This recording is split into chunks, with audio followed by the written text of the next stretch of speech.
آج کی یہ خوبصورت محفل، جاندار محفل، شاندار محفل اور باوقار محفل یہ سجائی گئی ہے محترم و مکرم جناب خالد حسین جٹ مرحوم و مغفور کے ایصال ثواب کے حوالے سے،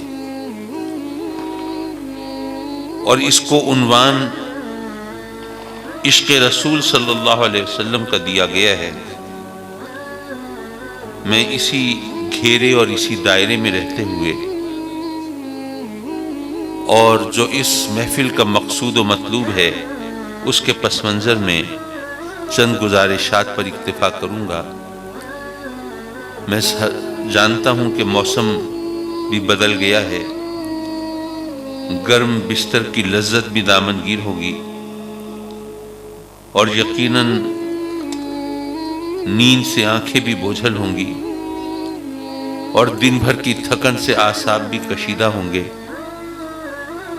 لیکن حسن برہم کو ہم منا لیں گے۔ رات باقی ہے، بات باقی ہے۔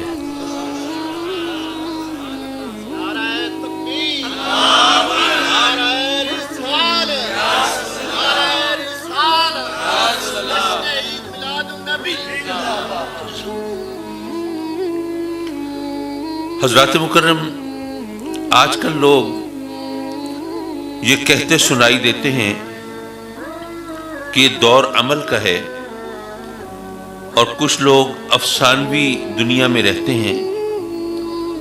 عشق و محبت کی کہانیاں، لیلا مجنوں کی داستانیں، شیریں فرحات کے قصے، یہ تمام باتیں اب فرسودہ ہو گئیں۔ جب لوگوں کو وقت گزارنے کے لیے کوئی اور بہانہ نہیں ملتا تھا تو یہ داستان گوئی، یہ کہانی نویسی، یہ قصہ گوئی، یہ لوگوں کے دل بہلانے کے انداز ہوا کرتے تھے۔ آج آپ کمپیوٹر ایج میں ہیں، فیس بک بھی ہے، واٹس ایپ بھی ہے، اور نہ جانے کیا کیا دل لبھانے کے سامان ہیں۔ تو ایسے میں آدمی کو میدان عمل کا راہی ہونا چاہیے، اس کو عشق و محبت کی داستانیں نہیں سنانی چاہیے۔ آپ عمل کی بات کریں، آپ آقا کریم حضور علیہ الصلوۃ والسلام کی تعلیمات کے حوالے سے بات کریں، عشق رسول کی باتیں اب فرسودہ ہو گئی ہیں۔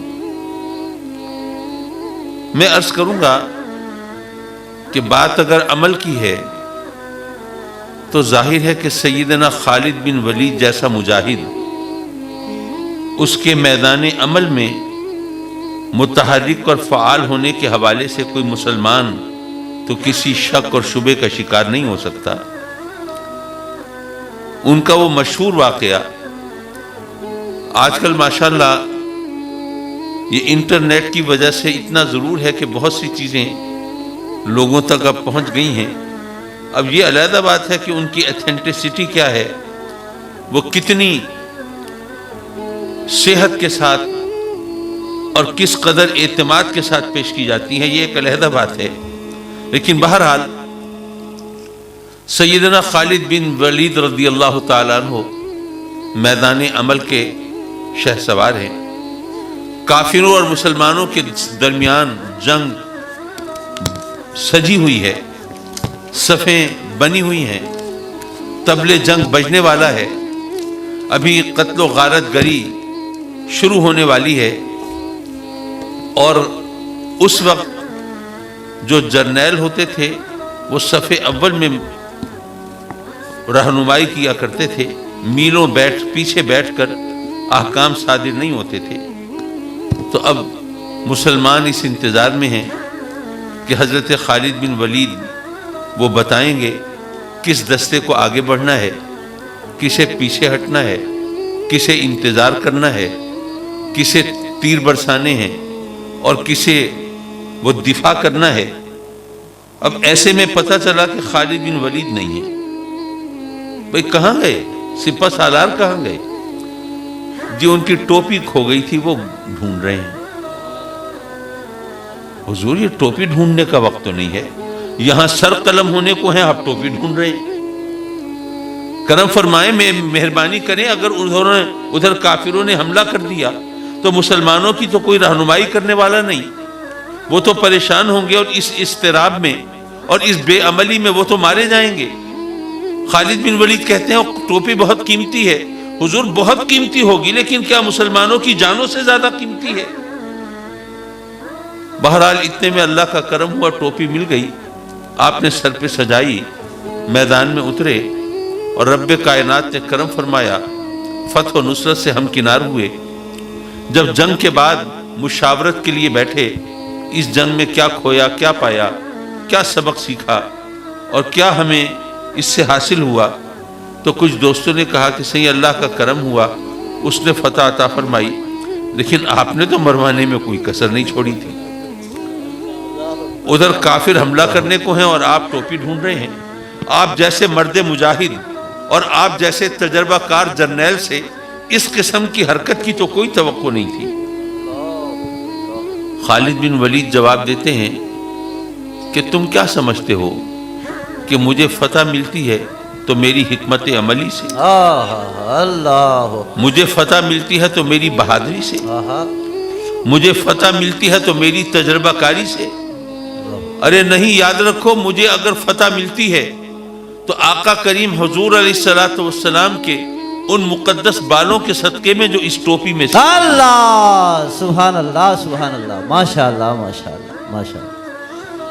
اب بتائیے، اس کو ذرا عمل کے ترازو میں تول کے دکھائیے، یہ بات کہاں پہ سچ ثابت ہوتی ہے کہ صرف ایک ٹوپی سے عقیدت اور محبت کا وہ انداز ہو کہ اگر یہ سر پر سجی ہوگی تو رب کائنات اس ٹوپی کی لاج رکھ لے گا، اور کافروں کے سامنے یہ سر جس پہ ٹوپی سجی ہے کبھی جھکنے نہیں دے گا۔ اللہ اکبر، سبحان اللہ، سبحان اللہ، بے شک، بے شک۔ حضرات محترم، وہ وقت بھی یاد کیجئے جب میرے آقا، میں عشق رسول کے پس منظر میں بات کر رہا ہوں، اور اس محفل کی مناسبت سے بھی چند گزارشات پیش کرنی ہے۔ میرے آقا کریم حضور علیہ السلام اپنے غلاموں سے فرماتے ہیں کہ کئی برس گزر گئے، اللہ کے گھر کا طواف نہیں کیا، چلو احرام باندھو، عمرہ کرنے چلتے ہیں۔ اب مسلمان احرام باندھ کے مدینے سے روانہ ہوتے ہیں عمرہ کرنے کے لیے۔ جب مکہ پہنچتے ہیں تو مشرکین مکہ کہتے ہیں کہ ہم کوئی اتنے بے وقوف تو نہیں ہے کہ آپ کو عمرے کے بہانے اندر آنے دیں اور آپ شہر پہ قبضہ کر لیں، تو یہ بات تو نہیں ہوگی۔ اب سیدنا عثمان غنی رضی اللہ تعالیٰ عنہ کو بھیجا جاتا ہے نیگوشیشنز کے لیے، مذاکرات کے لیے، بات چیت کے لیے۔ اب مشرکین مکہ سوچتے ہیں کہ پتہ نہیں مذاکرات کامیاب ہوتے ہیں یا نہیں ہوتے، ممکن ہے ہمیں جنگ لڑنی پڑے، ہتھیار اٹھانے پڑے، میدان میں اترنا پڑے، تو کم از کم کچھ سنگن تو ہونی چاہیے، اندازہ تو ہونا چاہیے کہ جن سے ہم نے لڑنا ہے، جو ہمارے حریف ہیں، وہ کتنے پانی میں ہیں، کچھ پتہ تو ہونا چاہیے۔ تو ایک شخص ہے جس کا نام ہے عروہ ابن مسعود ثقفی، بعد میں کلمہ پڑھ لیا، مسلمان ہو گئے، صحابی رسول ہوئے، لیکن ابھی وہ مشرکین کی صفوں میں ہیں۔ بڑے جہاندیدہ شخص ہیں، دنیا دیکھی ہے، بہت تجربہ کار ہیں، سلاطین وقت سے ان کا رابطہ رہا ہے، لوگوں کو ان کے تجزیے اور تبصرے پر بڑا اعتماد ہے۔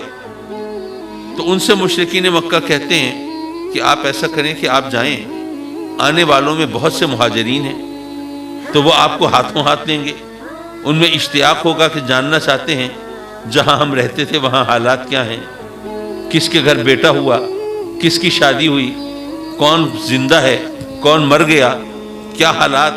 ظاہر ہے کہ یہ ایک انسان کے اندر ایک فطری تجسس ہوتا ہے۔ تو آپ جائیں گے تو وہ آپ کی پذیرائی کریں گے، آپ کو بٹھائیں گے، آپ سے بات چیت کریں گے، تو آپ ذرا بات چیت کے دوران ذرا گھوم پھر کے ذرا ان کے پڑاؤ کا جائزہ لے لیں گے، اور وا کر ہمیں بتائیں گے کہ ہمیں کیا حکمت عملی اپنانی چاہیے اور وہ ان کی طاقت کی کیفیت کیا ہے، تاکہ ہم ان کے مقابلے کے لیے صحیح طور پر تیار ہو سکیں۔ اسی پلاننگ کے تحت عروہ ابن مسعود ثقفی جاتے ہیں، اور توقع کے مطابق اسی طرح ان کی پذیرائی ہوتی ہے، ان کو بٹھایا جاتا ہے، ان کو گلے لگایا جاتا ہے، ان سے بات چیت ہوتی ہے. بھائی کفر و ایمان اپنی جگہ، ابھی تو مذاکرات ہو رہے ہیں نا. ہاں بھائی بتائیے ہمارے پرانے وطن کا حال کیا ہے. حضرات محترم عروہ ابن مسعود ثقفی اپنے منصوبے کے مطابق وہ گھوم پھر کے جائزہ لے کے جب واپس آتے ہیں تو مشرکین مکہ پوچھتے ہیں جی ہاں بتائیے کیا صورتحال ہے. وہ جواب دیتے ہیں کہ جناب میرا تجربہ یہ ہے، میرا مشاہدہ یہ بتاتا ہے کہ اگر تمہیں مسلمانوں سے جنگ لڑنی پڑی تو تم ان کو ہرا نہیں سکو گے، ان پر غلبہ نہیں پا سکو گے. وہ تعجب کا اظہار کرتے ہیں اور پوچھتے ہیں کہ یہ بات کیسے آپ نے یہ نتیجہ کیسے اخذ کیا. عروہ ابن مسعود ثقفی جواب دیتے ہیں کہ بات یہ ہے کہ میں نے دنیا دیکھی ہے، سلاطین وقت سے میرا رابطہ رہا ہے. قیصر و کسریٰ کے دبدبے کو، ہیبت کو، طاقت کو، اقتدار کو، ان کی شان و شوکت کو، کر و فر کو، تمطراق کو میں نے خود دیکھا ہے. لیکن جس طرح مسلمان اپنے نبی سے محبت کرتے ہیں اور جس طرح مسلمان اپنے نبی کا احترام کرتے ہیں، یہ منظر میں نے دنیا میں کہیں نہیں دیکھا. سبحان اللہ سبحان اللہ ماشاءاللہ. اور وہ اس کی حدیث میں وضاحت بھی آتی ہے کہ جب مسلمان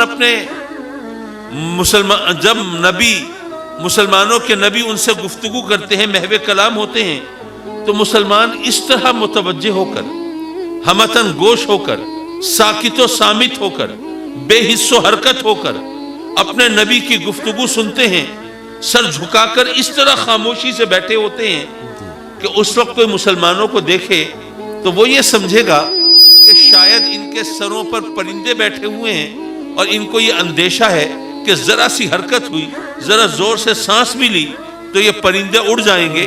وہ اپنے نبی کی گفتگو سننے کے لیے یوں ہمتن گوش ہوتے ہیں. ان کے احترام کا یہ عالم ہوتا ہے. سبحان اللہ سبحان اللہ. اور جب مسلمانوں کے نبی وضو کرتے ہیں تو مسلمان وہ وضو کا پانی زمین پہ گرنے نہیں دیتے، اللہ اکبر، بلکہ وہ ایک ایک قطرہ اپنے ہاتھوں پر سنبھال لیتے ہیں اور چہرے سینے پر برکت کے لیے مل لیتے ہیں. اور جس وقت وہ وضو کے پانی کو لینے کے لیے ایک دوسرے کے خلاف وہ چھینا جھپٹی کر رہے ہوتے ہیں، اس وقت کوئی ان کو دیکھے تو اس کو لگے گا کہ شاید یہ ایک دوسرے کے جانی دشمن ہے، پتہ نہیں کس چیز کے لیے ایک دوسرے کے در پہ ہیں. تو وہ اپنے نبی سے اتنی محبت کرتے ہیں اور اتنا احترام کرتے ہیں تو تم ان کو ہرا نہیں سکتے. یارو یہاں پر حدیث تو ختم ہوئی، میں سوچنے لگا یہ پوچھنے والے بھی خوب ہیں اور بتانے والا بھی خوب ہے. اللہ اکبر اللہ اکبر. جب عروہ ابن مسعود ثقفی نے یہ سب کچھ بتایا تو کیا مشرکین مکہ کو پوچھنا نہیں چاہیے تھا کہ بھئی تم عجیب آدمی ہو، تم کہتے ہو کہ جی مسلمان چونکہ اپنے نبی سے محبت بہت کرتے ہیں اور احترام بہت کرتے ہیں اس لیے ہم ان کو ہرا نہیں سکتے. بھئی وہ محبت کرتے رہے، ہم نے اس کا کوئی اچار ڈالنا ہے؟ بھئی ہمیں تو یہ بتاؤ کہ مسلمانوں کی طاقت کتنی ہے، ان کی تعداد کتنی ہے، ان کے پاس اسلحہ کتنا ہے، تلواریں کتنی ہیں، تیر کتنے ہیں، کمانیں کتنی ہیں، نیزے کتنے ہیں، گھوڑے کتنے ہیں، اونٹ کتنے ہیں. ہمیں یہ بتاؤ کہ ان کے بوڑھے کتنے ہیں، جوان کتنے ہیں، ان میں کھلاڑی کتنے ہیں، اناڑی کتنے ہیں، شہزور کتنے ہیں، کمزور کتنے ہیں. ہمیں یہ پتا چلے گا تو ہم اندازہ کر سکیں گے ہم میدان جنگ میں ان کو ہرا سکتے ہیں یا نہیں. تم آ گئے ہو ہمیں بتانے کہ تم مسلمانوں کو ہرا نہیں سکتے کیونکہ وہ اپنے نبی سے محبت بہت کرتے ہیں. محبت بہت کرتے. واہ واہ واہ واہ سبحان اللہ سبحان اللہ. نعرہ تکبیر، نعرہ رسالت، نعرہ حیدری. تو ان لوگوں نے یہ اعتراض نہیں کیا بلکہ بین السطور جو پیغام تھا وہ سمجھ گئے. وہ پیغام کیا تھا؟ یار وہ کافر ہے، وہ مشرک ہے، وہ میرے آقا کریم کی نبوت اور رسالت کے منکر ہیں، لیکن وہ جانتے ہیں، ان کو پتا ہے کہ مسلمانوں کی اصل طاقت عشق رسول میں ہے. سبحان اللہ. تو جب وہ اس طرح محبت کرتے ہیں تو ان کو ہرایا نہیں جا سکتا. یار وہ کافر اور مشرک ہو کر جانتے تھے آج ہم کلمہ پڑھ کے انکار کر دیں تو اس کلمے کا اچار ڈالنا ہے. کیا فیصلہ کن جملہ حضرت آپ نے ارشاد فرمایا. سبحان اللہ سے مکرم. یہ غور کیجئے، یہ سرکار کی محبت یہ مسلمانوں کی طاقت رہی ہے.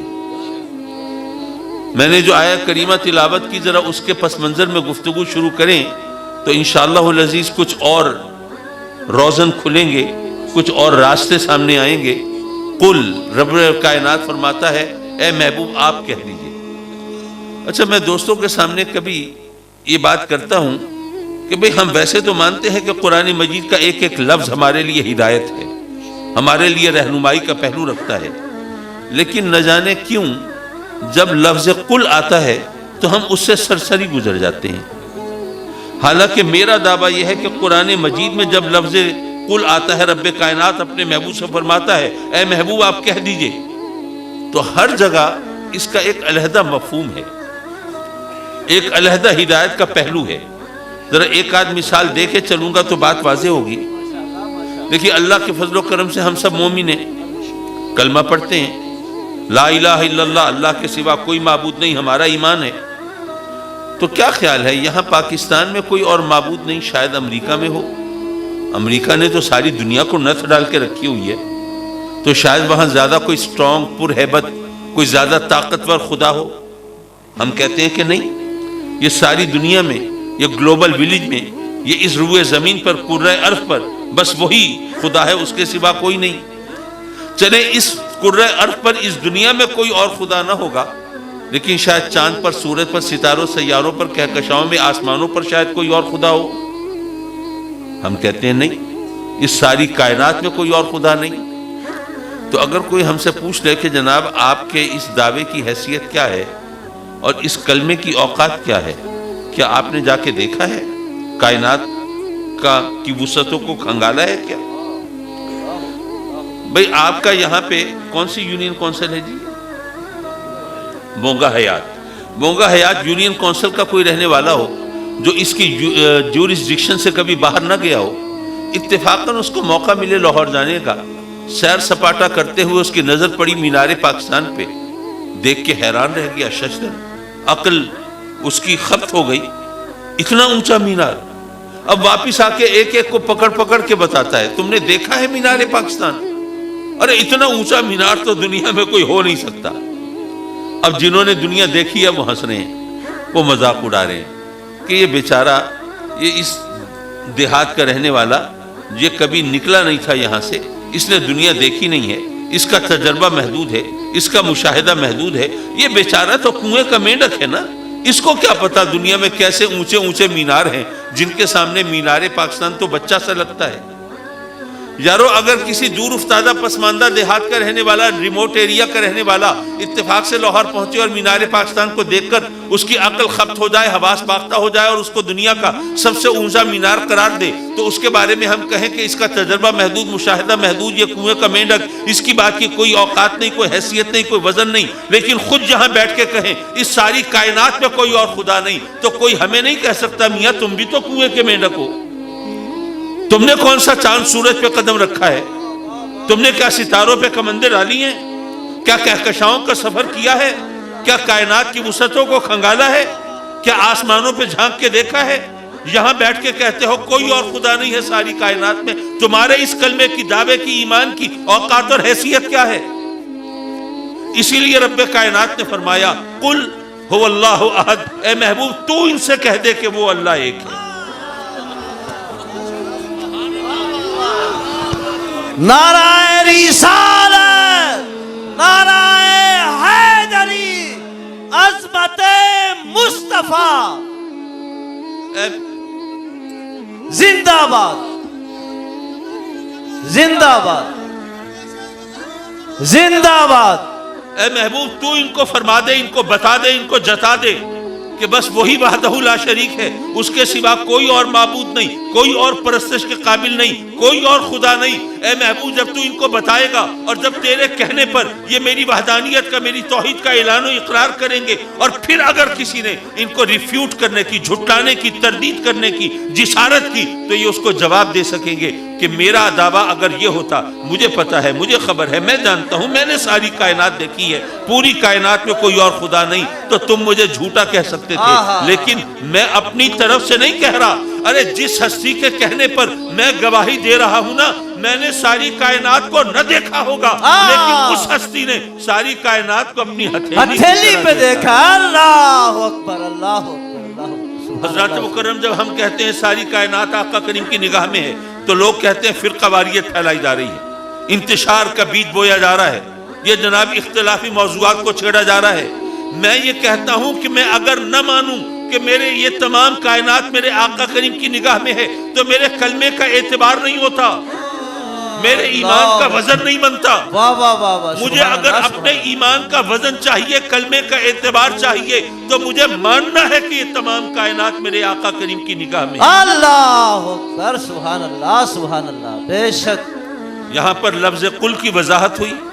اچھا ایک اور جگہ اس کو دیکھ لیجئے، بلکہ جو آیہ کریمہ، کیونکہ اگر میں ادھر ادھر زیادہ پھرتا رہا تو میں شاید موضوع سے انصاف نہ کر پاؤں، اور جو بات میں کہنا چاہتا ہوں، جو پیغام دینا چاہتا ہوں، اس تک مجھے تاخیر ہو جائے.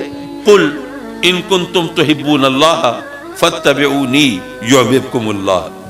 اے محبوب آپ فرما دیجئے. کس سے؟ کافروں سے نہیں، مشرکوں سے نہیں، منکروں سے نہیں، بلکہ جن کا دعویٰ ہے کہ ہمیں اللہ سے محبت ہے، ان سے کہہ دیجئے.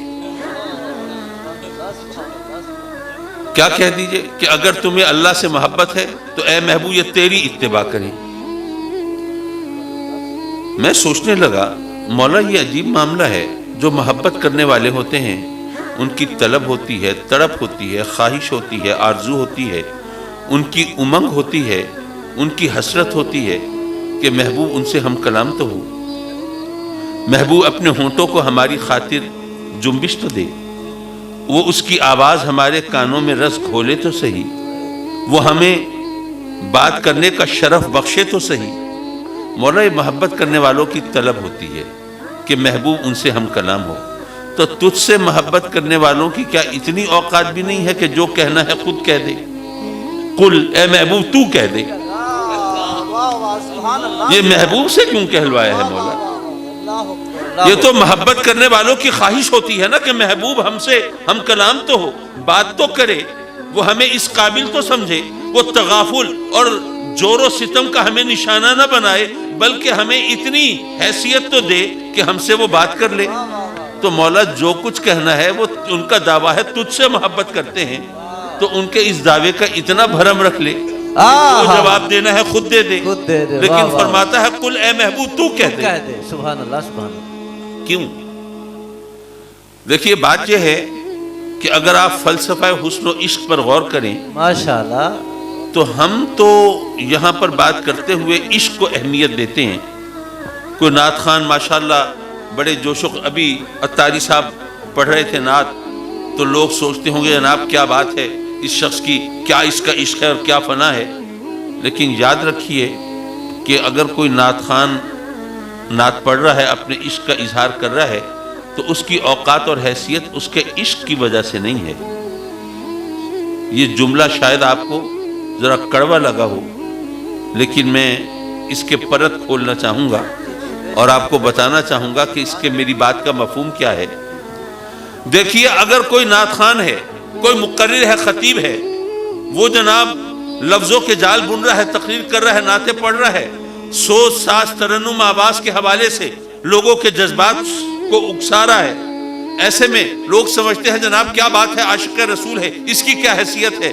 یارو اس کی اوقات کیا ہے؟ یہ تو زبانی کلامی محبت کا اظہار کر رہا ہے، یہ تو اس بارگاہ میں محبت کا اظہار کر رہا ہے جہاں لوگوں نے سر کٹا کے محبت کی ہے، اور گھر لٹا کے محبت کی ہے، اور اپنی اولاد قربان کر کے محبت کی ہے. اگر اس کی حیثیت ہے، اس کی محبت کی وجہ سے نہیں، اس بارگاہ حسن کی وجہ سے جس سے یہ محبت کا دعوے دار ہے. دعوے دار ہے. سبحان اللہ سبحان اللہ. بے شک بے شک.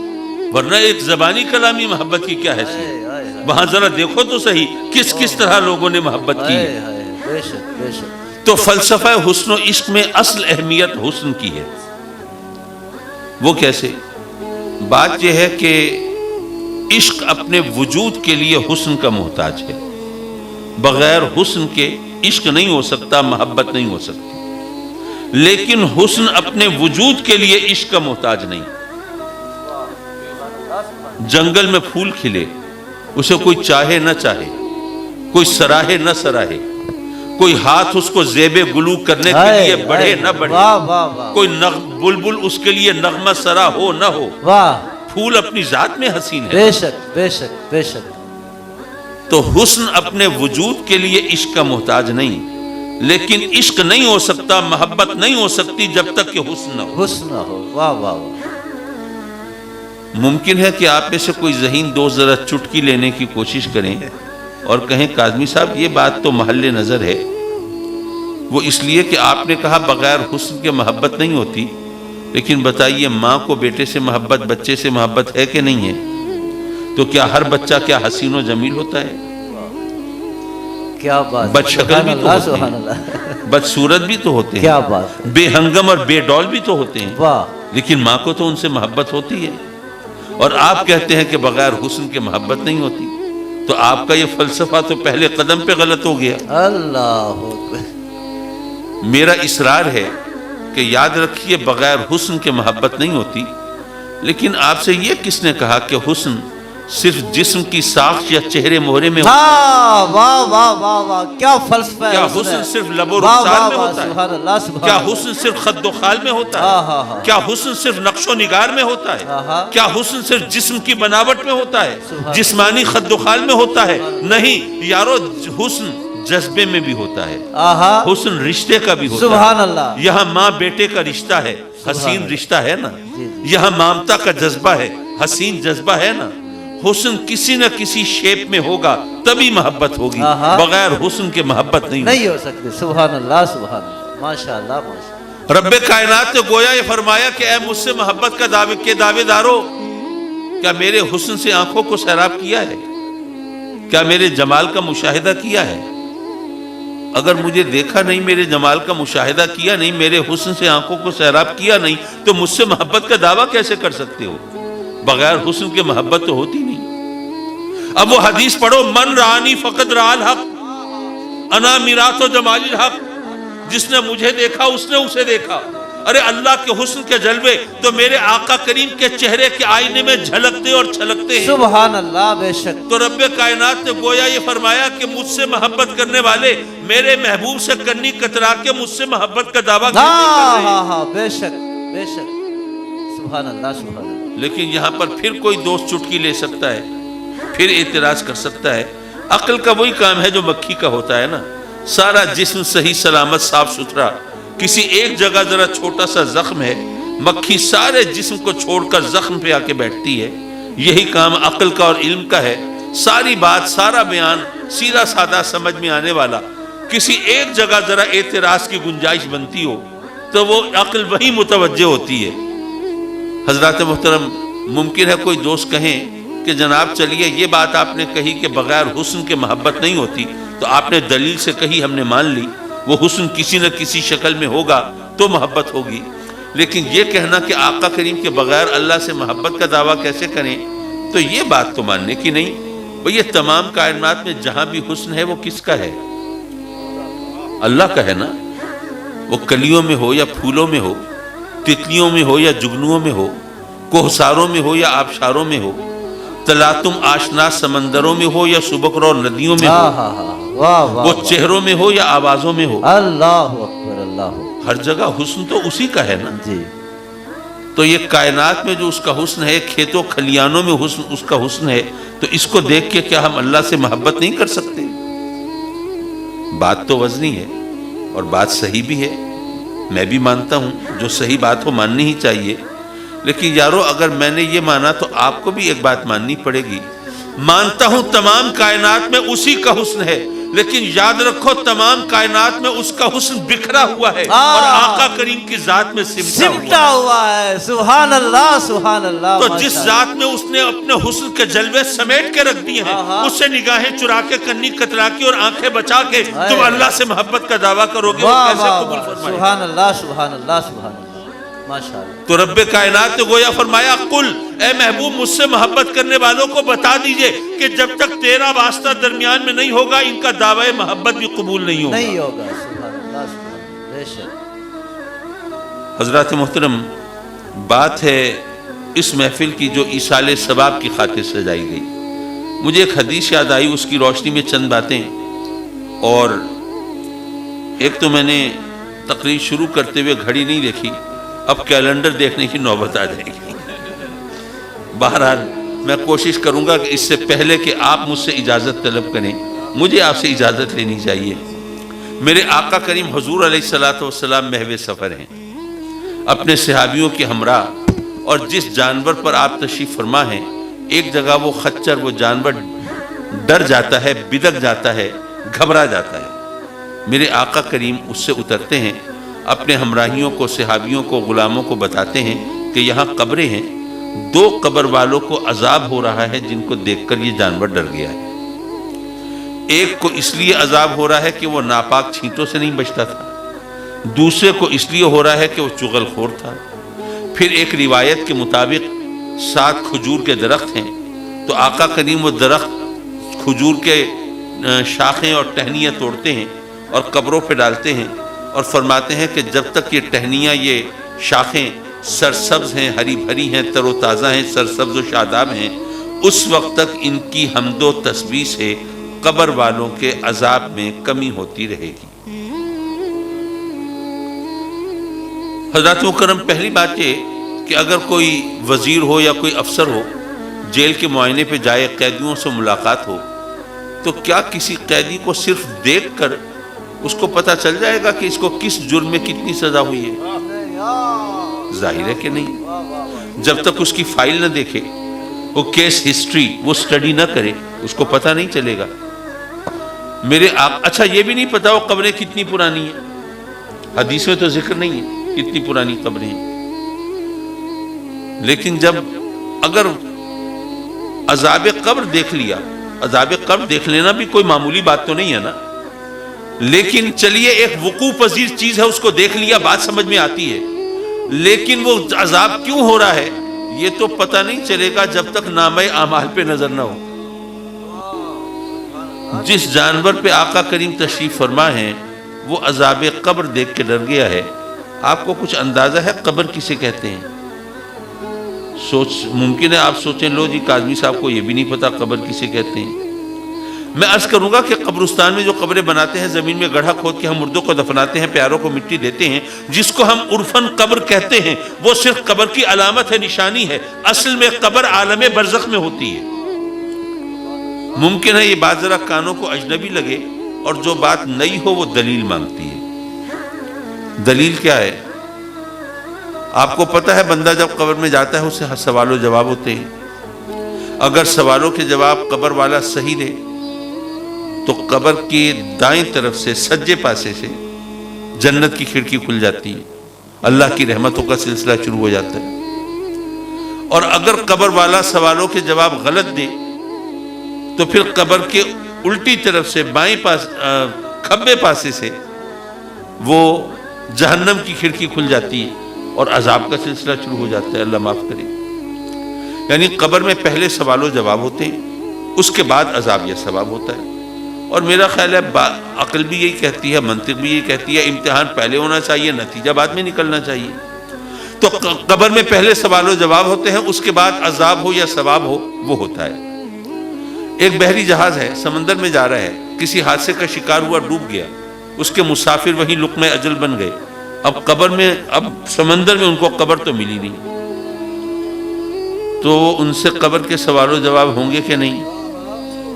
اگر ہوں گے تو ان کو تو مچھلیاں کھا گئیں، تو کیا فرشتے مچھلیوں کے پیٹ میں جا کے سوال کریں گے؟ اور اگر مچھلیوں نے مل جل کے ضیافت اڑائی ہو تو فرشتے بھی گھن چکر بن جائیں گے، کس مچھلی کے پیٹ میں کس مردے سے سوال کریں؟ آپ کو یہ بھی پتا ہوگا کہ ہندو جو ہیں وہ اپنے مردوں کو دفناتے نہیں ہیں، جلا دیتے ہیں۔ اچھا آپ کی معلومات کے لیے ایک بات اور بتاتا چلوں، جاپان کے لوگ جو ہیں ان کا مذہب تو پتہ نہیں کیا کہلاتا ہے، لیکن وہ لوگ بھی، جاپانی جو ہیں وہ بھی اپنے مردوں کو دفناتے نہیں ہیں۔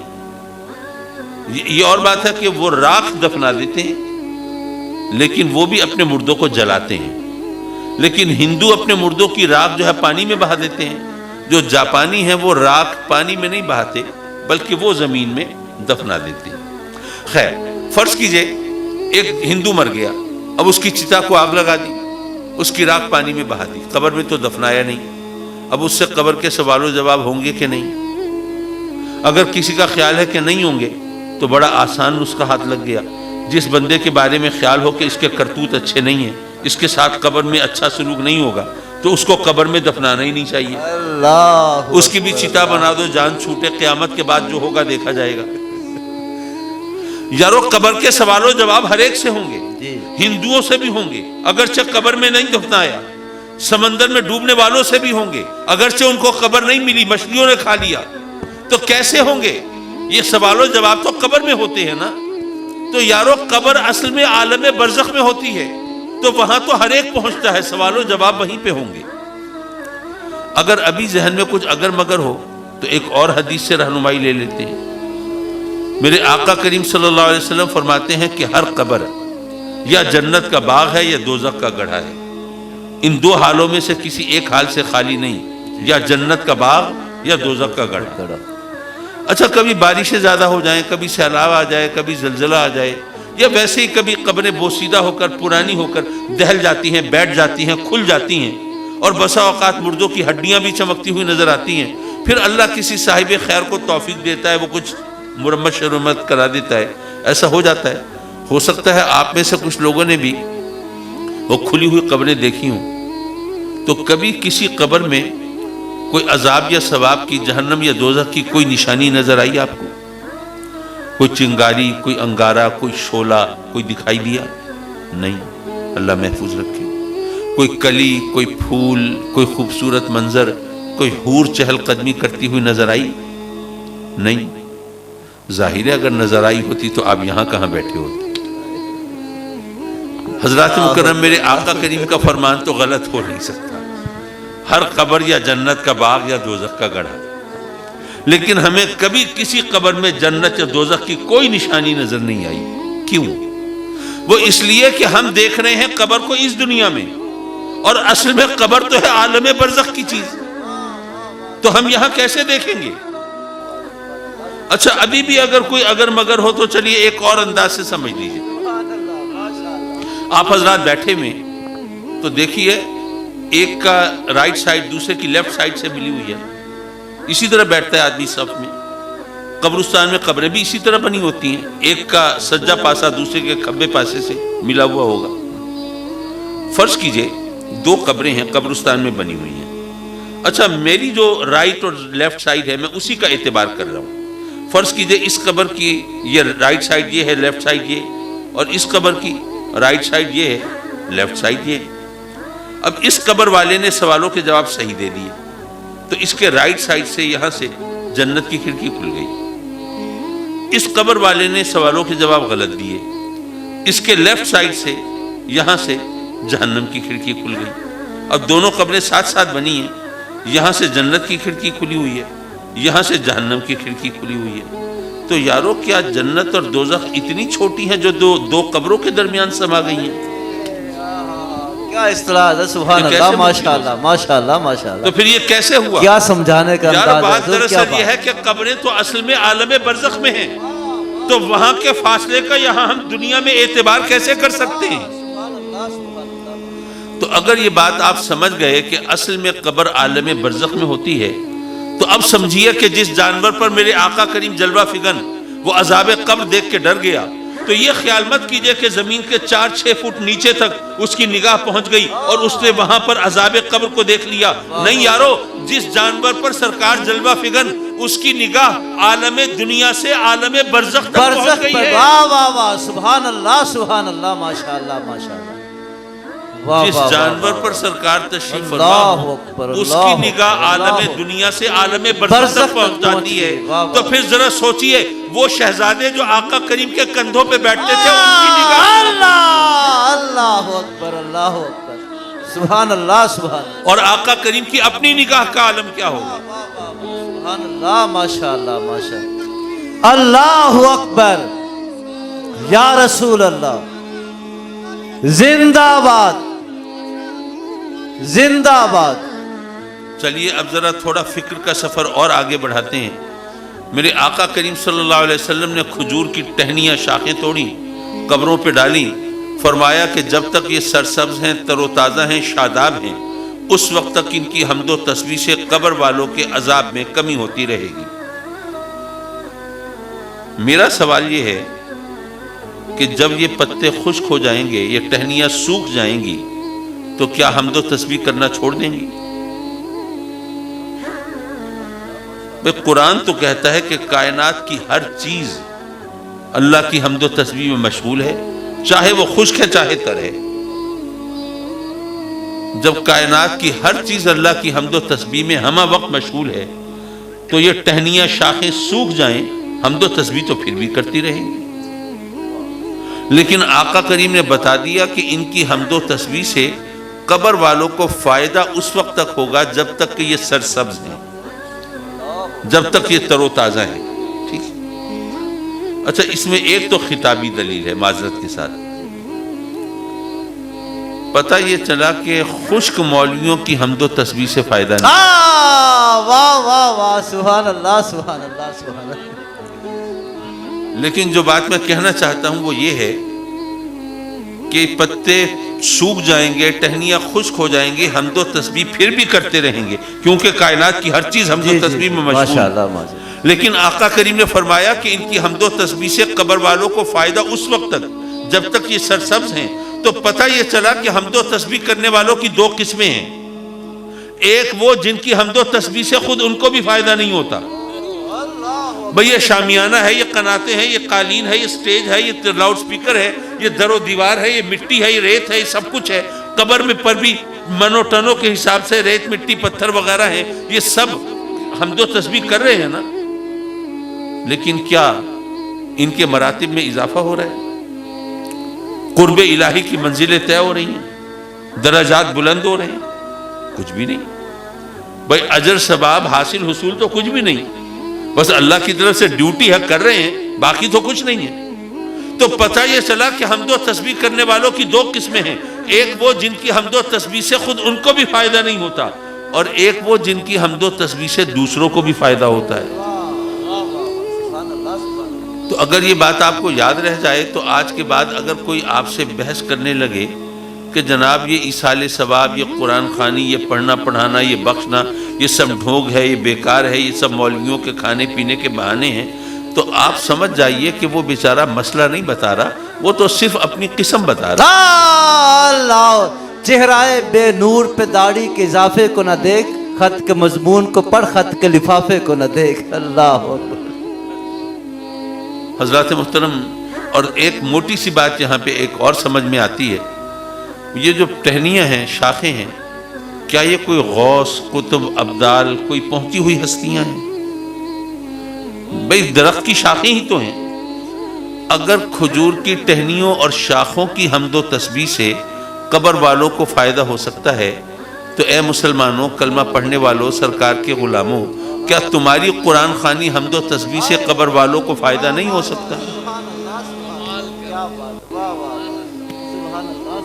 اس حدیث کی روشنی میں ایک بات اور ہے سمجھنے کی، بس وہ سمجھ لیجئے، پھر ایک آدھ نصیحت کر دوں، آپ کی جان چھوڑ دوں. دیکھیے، میرے آقا کریم حضور علیہ السلام جب اس دنیا میں جلوہ فگن تھے، روئے زمین پر تشریف فرما تھے، چشم فلک کے سامنے اپنے غلاموں کی محفلوں کو رونق بخشا کرتے تھے، اس وقت بھی تو دنیا سے لوگ رخصت ہوتے تھے. بھئی جس کا وقت بھی آ گیا دنیا سے چلا گیا، ان کو قبر میں دفنا دیا جاتا تھا. میرے آقا کریم اس دنیا میں جلوہ فگن ہے. اب جو لوگ دنیا سے رخصت ہوئے قبر میں، ان سے میرے آقا کریم کے بارے میں سوال جواب ہوتے تھے کہ نہیں؟ ہوتے تھے. میرے آقا کریم جلوہ فگن ہے اس دنیا میں، اور آپ کے بارے میں سوال ہو رہے ہیں قبر میں. اور ابھی تفصیل سے عرض کیا کہ قبر عالم برزخ میں ہوتی ہے. یارو پتہ یہ چلا کہ میرے آقا کریم جب عالم دنیا میں جلوہ فگن تھے تو عالم برزخ سے دور نہیں تھے. تو آج اگر آقا کریم عالم برزخ میں تشریف فرما ہے تو عالم دنیا سے دور کیسے ہو؟ اللہ اکبر، اللہ اکبر، نعرہ تکبیر. کیا کمال کا نقطہ حضرت نے بیان فرمایا، ذرا ذوق سے استقبال فرمائیے گا اس نقطے کا. نعرہ تکبیر، نعرہ رسالت، عظمت مصطفیٰ. حضرات مکرم سرکار عالم دنیا میں تھے تو عالم برزخ سے دور نہیں تھے. آج عالم برزخ میں ہیں تو عالم دنیا سے دور نہیں ہو سکتے. وہ اس لیے کہ یہ عالم دنیا، یہ عالم برزخ، یہ عالم آخرت، یہ عالم تحت، یہ عالم فوق، یہ عالم خلق، یہ عالم امر، یہ عالم خواب، یہ عالم بیداری، یہ عالموں کی تقسیم یارو تمہارے اور میرے لیے ہے، ہمارے نبی کے لیے نہیں. وہ اس لیے کہ رب کائنات نے تمہارے میرے نبی کو تمام عالموں کے لیے رسول رحمت. اللہ اکبر، اللہ اکبر، سبحان اللہ. وہ تو تمام جہانوں کے لیے رسول رحمت ہے، وہ العالمین کے لیے رسول رحمت ہے. تو ایک عالم میں ہے، دوسرے عالم سے دور کیسے ہو سکتے؟ واہ واہ واہ واہ. بے شک، واہ واہ واہ، سبحان اللہ۔ حضرات مکرم، یہ اپنے اپنے سوچ کے زاویے ہیں، یہ اپنا انداز ہے قرآن و حدیث کو سمجھنے کا، سمجھانے کا۔ بس میں آخر میں ایک نصیحت آپ کو کرنا چاہوں گا۔ آج کل عجیب مسئلہ ہے، لوگوں کو ہم نصیحت کریں، جواباً تقریریں سننے کو ملتی ہیں۔ کسی کو کہیں نا کہ بھائی خدا کا خوف کرو، رشوت نہ لو، حرام نہ کھاؤ، اور اپنے بچوں کو رزق حلال پہ پالو، تو وہ کہتے ہیں کہ جی آپ عجیب بات کرتے ہیں، ساری دنیا رشوت لے رہی ہے، ہماری جیب میں پیسے آتے برے لگتے ہیں آپ کو، اور اگر ہم نے لے لی تو کیا فرق پڑا ہے؟ ہر طرف تو برائی ہے، ہم نے بھی کر لی تو کیا ہو گیا پھر؟ اور اگر نہیں لیں گے تو پھر بچوں کی تربیت تعلیم کے لیے کیا کریں گے؟ وہ سکول میں جاتے ہیں، ان کی کلاس فیلوز لمبی لمبی گاڑیوں میں آتے ہیں اور جیبیں ان کی نوٹوں سے بھری ہوتی ہیں، ان کے جیب خرچ اتنا ملتا ہے جتنی ہماری مہینے کی تنخواہ ہوتی ہے۔ اب جو جناب برانڈڈ چیزیں استعمال کرتے ہیں، قیمتی لباس پہنتے ہیں، شاندار طریقے سے زندگی گزارتے ہیں، اگر ہمارے بچے جو ہیں بوسیدہ لباس میں جائیں گے، خستہ حالت میں جائیں گے، 10-20 روپے ان کی جیب میں ہوں گے جیب خرچ کے نام پر، وہ تو اپنے کلاس فیلوز کے سامنے وہ سر نہیں اٹھا سکیں گے، آنکھیں نہیں ملا سکیں گے، وہ تو زندگی کی دوڑ میں شریک نہیں ہو سکیں گے، وہ تو جناب معاشرے میں کوئی اعلیٰ مقام حاصل نہیں کر سکیں گے، وہ تو پیچھے رہ جائیں گے۔ ہم کریں تو کیا کریں؟ اگر ہم چاہتے ہیں ہمارے بچے کسی اچھے مقام پر پہنچے تو ہمیں سب کچھ کرنا ہے۔ اب اتنی لمبی چوڑی تقریر سن کے آدمی ویسے ہی چپ کر جاتا ہے کہ بھائی اب کیا کہیں۔ لیکن کیا ہمیں نہیں پتا کہ وہ بدن، وہ جسم جو لقمہ حرام پہ پلے گا وہ جہنم کا ایندھن بنے گا؟ تو ہم بچوں کے نخرے تو اٹھا لیں، ناز برداری تو کر لیں، ان کو جیب خرچ تو زیادہ سے زیادہ دے دیں، اور لباس تو قیمتی پہنا دیں، اور جناب ان کو اپنے ہم جماعتوں کے سامنے سر اٹھانے کے قابل تو کر دیں، لیکن لقمہ حرام پہ یہ سب کچھ کریں گے تو گویا اپنے ہاتھوں سے اپنے بچوں کو جہنم میں دھکیل رہے ہیں۔ تو اپنے بچوں سے اس سے زیادہ برائی ہم کیا کر سکتے ہیں؟ حضرات محترم، آج کل یہی عالم ہے، بچوں لوگوں سے کہیں بھائی نیکی کرو، خدا کا خوف کرو، برائی سے بچو، وہ یہ کہتے ہیں یار اگر ہم نیکی کر بھی لی تو کیا ماحول بدل جائے گا؟ کیا صورتحال تبدیل ہو جائے گی؟ کیا برائی ختم ہو جائے گی؟ کیا نیکی پھیل جائے گی؟ ایک حکایت ہے، شاید اس سے کچھ رہنمائی ملے۔ کہتے ہیں کہ جب نمرود نے الاؤ دہکایا، آگ بھڑکائی، سیدنا ابراہیم علیہ السلام کو معاذ اللہ وہ اس میں جھونکنا چاہتا ہے۔ کتنا بڑا الاؤ تھا! کتابوں میں لکھا ہے کہ شعلوں کی بلندی کا عالم یہ تھا کہ پرندے اس الاؤ کے اوپر سے پرواز نہیں کر سکتے تھے۔ اب اتنا بڑا الاؤ دہکایا ہے تو ایک حکایت ہے کہ ایک بلبل وہ الاؤ بجھانے کے لیے، وہ آگ بجھانے کے لیے چونچ میں پانی لے کے چل پڑی۔ اب ظاہر ہے سب ہنسنے لگے، مذاق اڑانے لگے، یہ بے وقوف، یہ پاگل، یہ عقل سے پیدل، بالکل ہی سودائی ہے، جہاں پر کنویں الٹنے اور ان کا پتہ نہ چلے یہ چونچ میں پانی لے کے چلی آگ بجھانے، دیکھو اس کی عقل۔ تو اس بلبل نے جو جواب دیا وہ ہم سب کے لیے مشعل راہ ہے۔ اس نے کہا کہ لوگوں میں پاگل نہیں ہوں، مجھے پتہ ہے کہ چند قطرے اس آگ کا کچھ نہیں بگاڑ سکتے، مجھے معلوم ہے کہ یہ تو وہاں پہنچ بھی نہیں پائیں گے، پہلے ہی بھاپ بن کے اڑ جائیں گے، ان کی کوئی اوقات نہیں ہے۔ لیکن بات یہ ہے کہ بعد میں پھر فہرست بنے گی، وہ کون تھے جو آگ لگانے والے تھے اور وہ کون تھے جو آگ بجھانے والے تھے۔ سبحان اللہ، سبحان اللہ، ماشاء اللہ۔ تو پھر میرا نام آگ لگانے والوں میں نہیں ہوگا، آگ بجھانے والوں میں ہوگا۔ سبحان اللہ، سبحان اللہ۔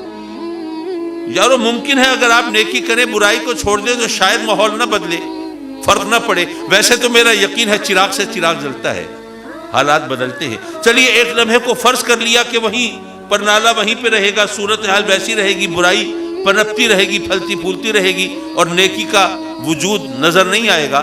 مان لیا آپ کے برائی چھوڑنے سے شاید ماحول کو فرق نہ پڑے، آپ کو تو پڑے گا نا، فہرست تو بن رہی ہے نا، وہ کون ہے جو برائی پھیلانے والے ہیں اور وہ کون ہے جو نیکی کے چراغ جلانے والے ہیں۔ تو آپ کیا چاہتے ہیں؟ آپ کا نام کہاں پہ درج کیا جائے؟ چلیں میں حسن ظن سے کام لیتا ہوں، آپ نے باقی تمام لطف و لذت کو چھوڑ کر، تفریح کے ہزار بہانے ہیں آج کل ماشاءاللہ، وہ الیکٹرانک میڈیا میں چینلز ہی اتنے ہیں کہ آدمی بدلتا رہے تو وہ ختم نہیں ہوتے، لیکن آپ نے تمام چیزوں سے منہ موڑ کر یہ اس محفل کو سجایا ہے جس میں اللہ رسول کا ذکر ہو رہا ہے، سردی بھی صحیح ہے، واہ، واہ، اور جناب سبحان اللہ، وہ سبحان اللہ، لطف واہ، و لذت بھی چھوڑا ہے جو وہاں ہائے، پہ ہوتا ہائے، ہے۔ واہ، واہ۔ ایک بے سرے شخص کو غور سے سنا ہے ہائے، تو ہائے، اس میں یقیناً لگتا ہے کہ آپ اچھائی کے چراغ جلانے والوں ہیں۔ واہ، سبحان اللہ، سبحان اللہ۔ ہم بھی دعا کرتے ہیں مولا اگر یہ کوئی خوش فہمی ہے تو اس کو حقیقت میں بدل دے اپنے کرم سے، اور ہم کو برائیوں سے دور کر دے، نیکیوں سے قریب کر دے، آمین۔ اور وہ دوست جن کے ایصال ثواب کے لیے یہ محفل سجائی گئی ہے، مولا اپنے کرم سے ان کو جوار رحمت میں جگہ دے، آمین۔ ان کے درجات کو بلند فرما، آمین۔ اور اپنے حبیب کے صدقے میں ان کے پسماندگان کو صبر جمیل دے۔ اور تو نے ان کو توفیق دی ہے، انہوں نے اپنے بزرگوں کی، اپنے والد کی، اپنے بڑوں کی قبر کو ٹھنڈا کرنے، ان کے درجات کی بلندی کے لیے محفلیں سجا رہے ہیں، ایصال ثواب کر رہے ہیں۔ مولا دنیا سے رخصت تو ہم سب کو ہونا ہے، ہم جب دنیا سے جائیں تو ہمارے بچوں کو بھی یہ توفیق دینا، وہ ہماری قبر کو ٹھنڈا کرنے کے لیے بھی کچھ محفلیں سجا سکیں، ایصال ثواب کا اہتمام کر سکیں۔ وآخر دعوانا ان الحمد للہ رب العالمین۔